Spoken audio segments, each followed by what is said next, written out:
What's up, my soldiers? This is WildBlueYonder. Today I'm going to teach you guys about the PT standards in the Air Force and in Air Force BMT. What's up, guys? Now, it was really windy out there as usual, so this time I'm going to do a little bit of a voiceover and kind of do like a little backdrop for this one.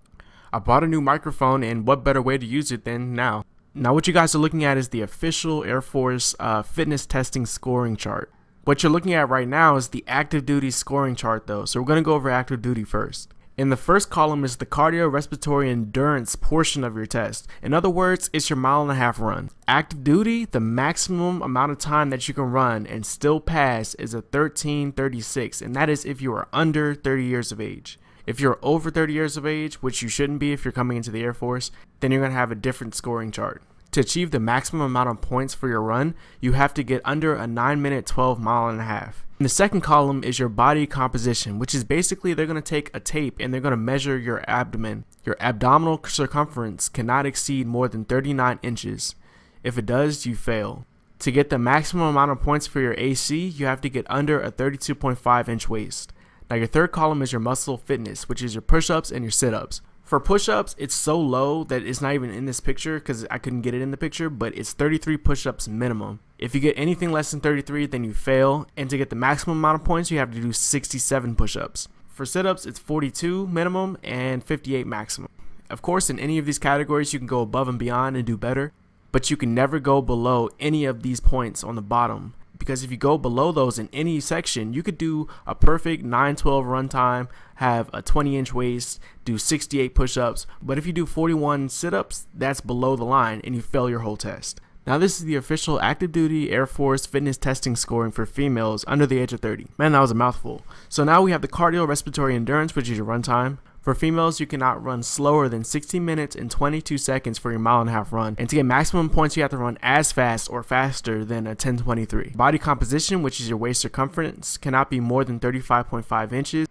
And to get maximum points, you have to be at or less than 29 inches. Your muscular fitness, which is your push-ups and sit-ups. For your push-ups, you have to get at least 18 points to pass. And to get maximum points, you have to get at least or more than 47 push-ups. For sit-ups, you have to get at least 38. And for maximum points, you have to have 54 or more. Now, when I went through BMT, I'm not sure if this is the same, but they gave us extra points for pull-ups. They would give us at the maximum 10 points for 10 pull-ups. 1 point per pull-up. I'm not sure if they still do that, or I'm not sure if that was just our flight, but that was official scoring and that's what happened. Take it as you will. At BMT, you have to have a composite score of 75 points in order to graduate. These points will be pulled from 4 different components in your BMT score. According to my BMTSG, for males, you have to have an 11:57 mile-and-a-half run, 33 push-ups, 42 sit-ups, and an ab circumference of at least 35. For females, you have to have a 14:26 run, 18 push-ups, 38 sit-ups, and a 31.5 inch waist or less inches. Alright, now I'm going to go over some of the exercise routines that we do in BMT. It's kind of weird. We do like random stuff. Obviously, this is arm rotation, so you just spin your arms around in circles as fast as you can until they tell you to stop. Next is the leg lifts. These are basically to stretch out your legs. You just lift them up in front of you 90 degrees and put them back down. If I look angry in these videos, it's because I'm thinking about BMT. Next is the torso twist. The torso twist is you put your hands on your hips and you turn side to side 90 degrees with your feet apart. Next is the knee to chest. The knee to chest, you just lift your feet up in the air 90 degrees. Now this is the knee over. Basically it's like the knee to chest, but you're going to bring your leg across your body instead. Now some of the exercises that you have to do on muscular days are the leg lifts, which you lift your legs up in the air, put them back down, spread them apart 2 feet, bring them back in.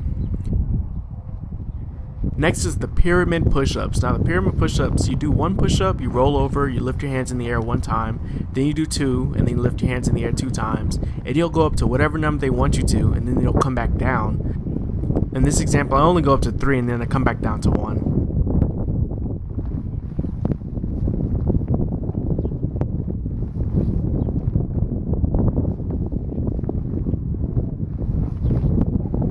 Next is the cross-seat crunches. I look a little awkward because somebody's supposed to be holding my legs there.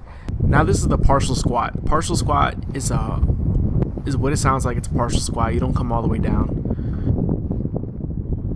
Alright, now before I go, there's something that I forgot to mention. It seems like every time I start to edit a video, I've noticed that I forgot to mention something very important. and I don't have footage for it, so I have to come back and like halfway through me editing, I have to like re-record it. I know, I'm a professional. Now the one important thing I forgot to mention is that when you're running during your cardio days, you're all going to be split up into different lanes. You'll be distinguished by which lane you're in by the belt that you wear. The people who pass their mock PT test, you'll be in the blue lane. That's the fastest lane. They're going to expect you to run the fastest and the hardest, and you're not supposed to stop at all, like none of that stuff.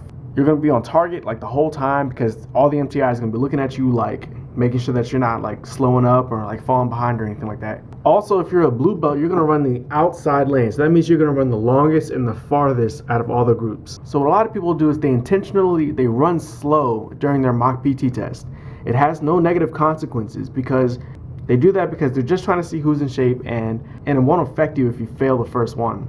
Behind the blue belts are the green belts. So a lot of people who are slowing up end up in the green section. So if you're in the green group, that means that you barely failed your test. If you're in the green group, that means you're in the second lane. Now my BMT says that 11:39 through 12:53 is the time for green belts. If you make that time to your mile and a half, then you're going to be a green belt. I don't know if that's for male and female or if that's just for males. It only has that one chart. After your green belt, it's your yellow belt, and then it's the red belt. Yellow belts ran between 12:54 and 14:25. Red belts ran between 14:26 and 17:35. But that's pretty much it for this video, guys. Hope you enjoyed this video.